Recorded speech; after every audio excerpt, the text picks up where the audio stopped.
Bonjour à tous, c'est toujours avec joie que je vous retrouve aujourd'hui pour vous donner quelques nouvelles de notre Église de la République démocratique du Congo. Les dimanches à Ovira, il y aura donc, comme vous le savez, la béatification et nous vous donnerons donc les condensés de ce qui va s'y passer là-bas. Restez donc branchés sur notre chaîne. Notre équipe sera donc sur place. Autre chose, je reviens un peu sur avant-hier, je vous ai parlé des deux prêtres de l'archidiocèse de Kinshasa qui ont perdu l'état clérical. Parfois, les concepts aussi prêtent un peu confusion. Dans les temps, on parlait de laïcisé, donc les prêtres ont été laïcisés. Quand ça a évolué, donc c'était juste confusion des termes. Les prêtres restent prêtres à jamais selon l'ordre du roi Melchisédek. Mais il perd son état clérical. D'ailleurs, dans l'urgence là où il peut même célébrer la messe peut être valide, mais il n'a pas droit de le faire puisqu'il a perdu l'état clérical. Même dans les cas des baptêmes d'ailleurs, il peut aussi baptiser, mais puisqu'il doit respecter les droits canoniques, ce qui lui a été demandé, il ne doit pas le faire. Donc c'est un peu ça. Donc il y a des sacrements qui restent à jamais. Alors il y a les baptêmes, et puis il y a les sacrements de l'ordre. Dans les sacrements de l'ordre, vous trouvez, il y a les diaconats, donc les diacres, il y a la prêtrise et l'épiscopat. Donc même si la personne partit, il ne perd pas son épiscopat. Donc je voulais juste clarifier ces termes-là, parce que ça peut être un peu confusion en parlant. Je sais que maintenant, vous êtes informés. Alors, toujours dans la même lignée-là, je voulais vous parler, ici nous avons la lettre du bon Seigneur André Giropindi Mwanza Mayala, évêque de Matadi.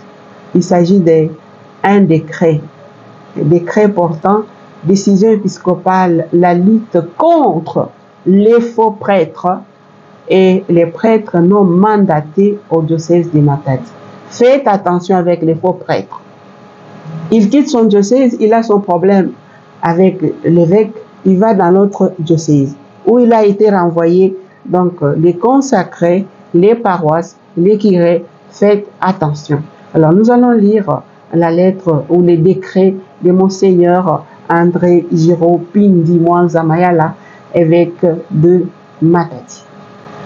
Nous, André Giropindi Mwanza Mayala, par la grâce de Dieu et la bienveillance du siège apostolique évêque de Matadi, ayant constaté d'une part une infiltration récurrente des faux prêtres dans les grandes célébrations eucharistiques au diocèse de Matadi. Ceci est d'autant plus grave quand ces faux prêtres participent à des célébrations, des ordinations sacerdotales et tentent d'imposer les mains aux ordinants.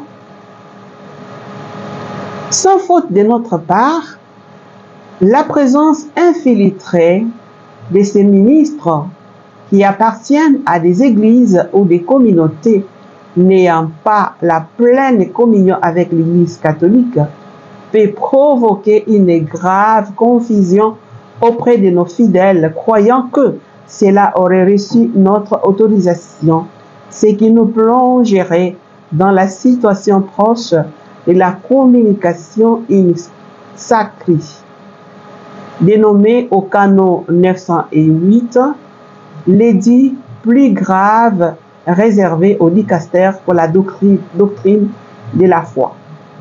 D'autre part, sans la même gravité, mais plutôt pour des raisons mercantiles, nous notons une présence non négligeable des prêtres d'autres diocèses, surtout dans la ville de Matadi, et parfois des Mbazangungu, s'adonnant à des apostolats non autorisés auprès des familles et dans les paroisses des chrétiens plus aisés.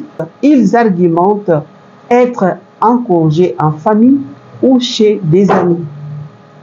Eu égard à ces situations de confusion et de cupidité, et pour protéger nos fidèles contre tout acte indigne de la culture sacerdotale et ecclésiale catholique.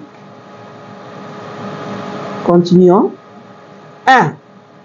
Pour les prêtres inconnus, aucun prêtre ne co-célébrera à une célébration eucharistique sur le territoire entier du diocèse de Matadi sans présenter un célébrette valide de 1 an et la lettre de son évêque attestant qu'il a le droit de se trouver au diocèse de Matadi.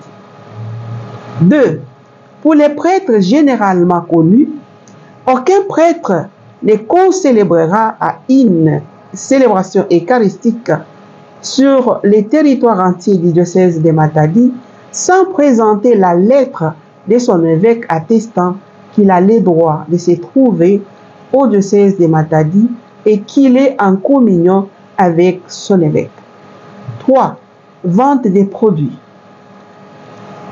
Est interdite dans les paroisses, surtout dans la ville de Matadi, la présence des prêtres d'autres diocèses qui ont instauré la coutume non autorisée par les canons 286 de la vente des produits manufacturés, pharmaceutico traditionnels ou tout autre produit auprès des fidèles après la messe. 4. Vigilance des curés. Les curés qui ne s'appliqueront pas dans la mise en pratique stricte de ces mesures perdront leur office de curé, car il y a ici un dommage spirituel et un scandale ecclésial à éviter pour nos fidèles, pour lesquels les curés et les pasteurs propres sous l'autorité de l'évêque diocésain. Canon 519. Donné à Matadi à la solennité de l'Assomption le 11 août 2024, Monseigneur André Pindi Mwanza Mayala. Vous avez compris, il y a maintenant des faux et des faux prêtres. Parfois les séminaristes qu'on a renvoyés, donc faites attention les familles. Je voulais vous lire ça, peut-être que vous n'avez pas suivi. Ça a été lu dans des paroisses, ici et là, peut-être que vous n'avez pas suivi. C'est notre devoir de venir vous informer ce qui se passe. Deuxième nouvelle, au diocèse de Kenge, la chorale Boboto de Saint-Alphonse Matiti à Kinshasa est en retraite là-bas. Et à cette occasion, les dimanches, ils ont eu la messe célébrée par l'évêque de Kenge, Monseigneur Jean-Pierre Kwambamba. Alors, il nous a envoyé quelques images que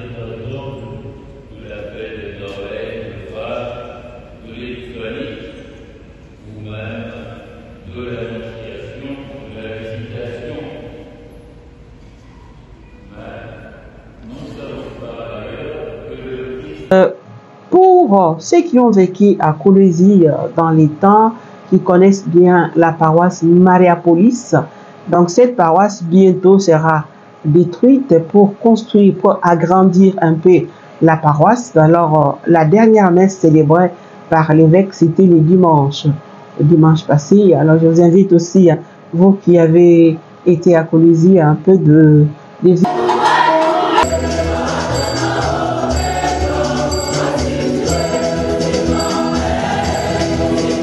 L'évêque de Kolwezi, Richard Kazadi Kamba, s'est quant à lui rendu à la paroisse Notre-Dame de la Paix Mariapolis pour communier avec les chrétiens de cette communauté. Le prélat catholique a présidé la célébration eucharistique à l'intérieur de cette église. La dernière célébration, car ce temple va être détruit incessamment en vue de l'agrandir.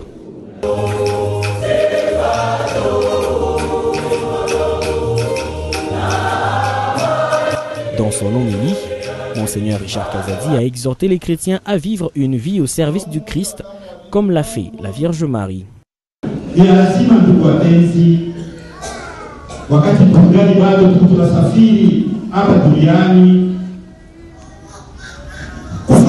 kidogo kuangalia ni jinsi gani niko naongoza maisha yangu. Hawezi kuishi hapa duniani kama wewe unakuwa Mungu, hapana.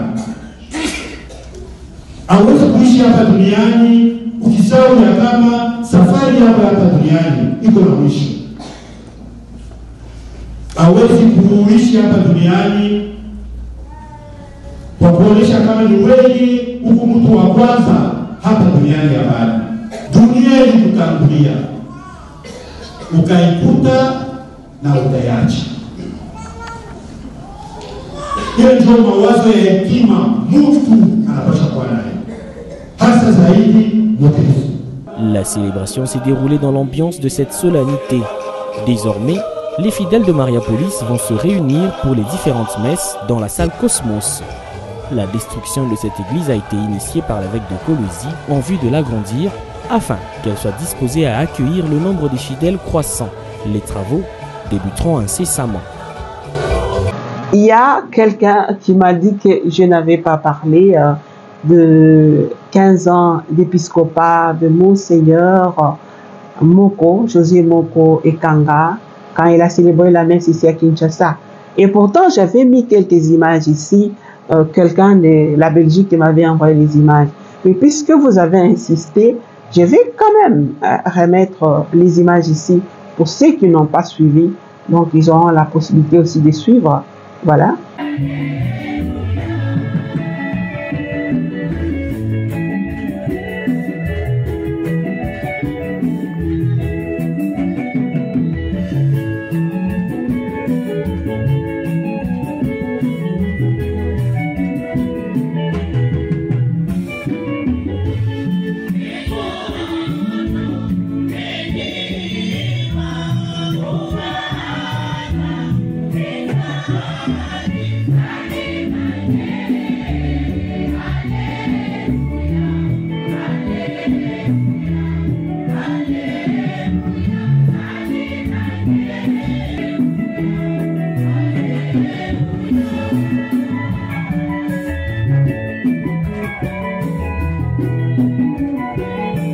On a de plus en plus même des noms de familles de certaines célébrités.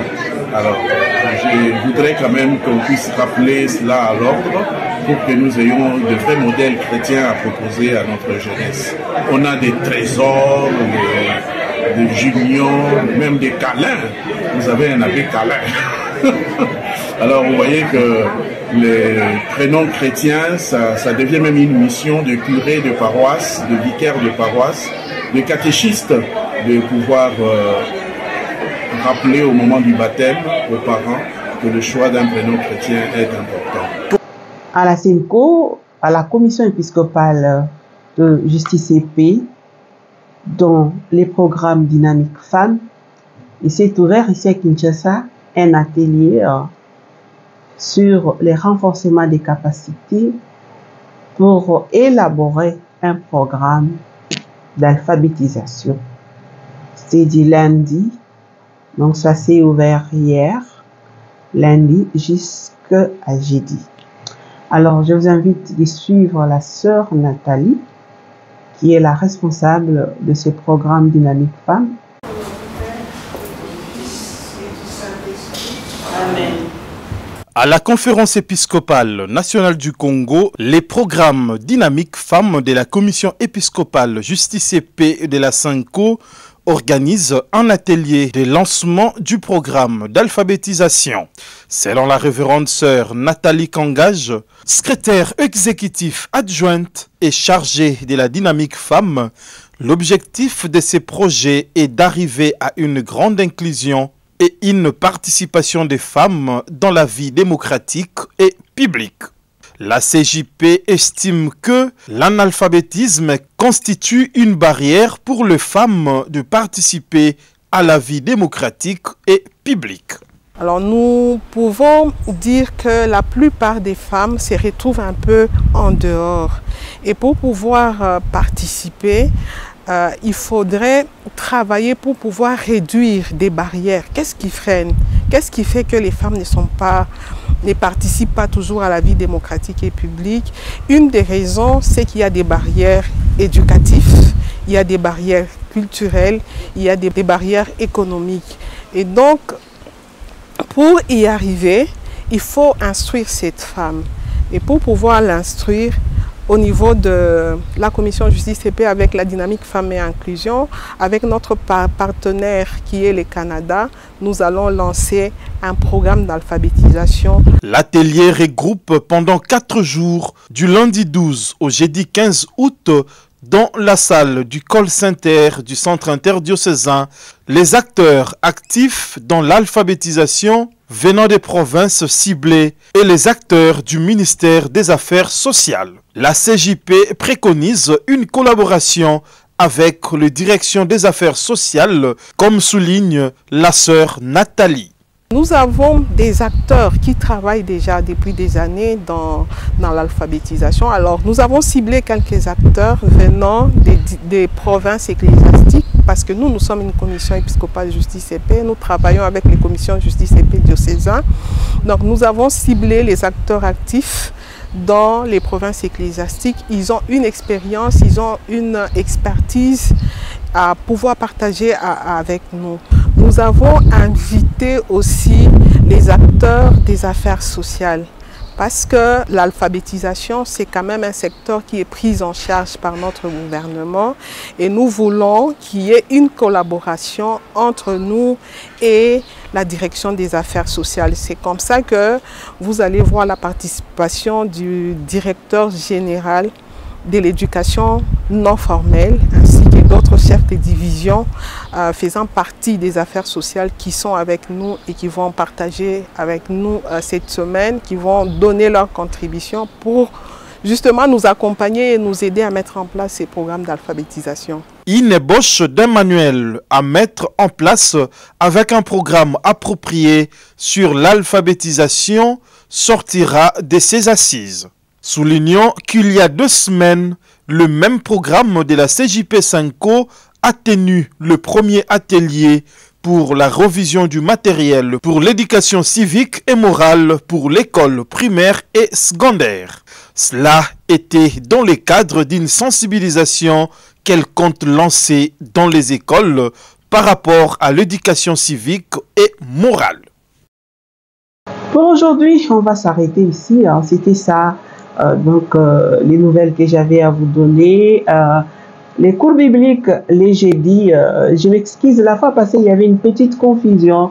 J'ai confondu les vidéos. Alors, la vidéo était tellement courte et puis il n'y avait pas vraiment l'enchaînement d'idées.